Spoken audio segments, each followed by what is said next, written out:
নির্ঘুম অনন্ত অপেক্ষায় কেটেছে সমস্ত রাত্রি দিন। তুমি আসবে, তোমাকে শোনাবো কবিতা। কবিতা লেখার সে কি আয়োজন! কলম চাই, চাই কালি, ছন্দের জন্য ঝর্ণা চাই, কষ্টের জন্য সিঁড়ি ফরহাদ। তারপর তো লেখা হবে কবিতা, তোমার কবিতা।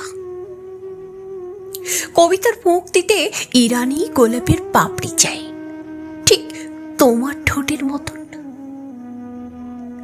সফেদ নদীর স্রোত চাই, হিমালয়ের মতো তোমার নাভি বলে যে নদীর উৎস।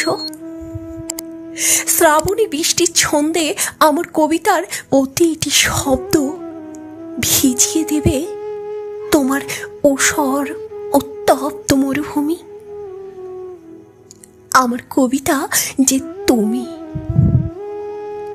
তুমি আসবে কবিতা হয়ে আমার খাতার ক্যানভাসে।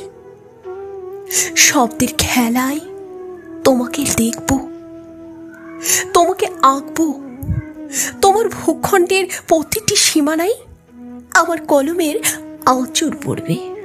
আর তুমি ধীরে ধীরে নাইট কুইনের মতো ফুটতে ফুটতে, সৌরভ ছড়াতে ছড়াতে জীবন্ত এক কবিতা হয়ে সমস্ত শরীরের পাপড়ি খুলে খুলে বিকশিত হবে।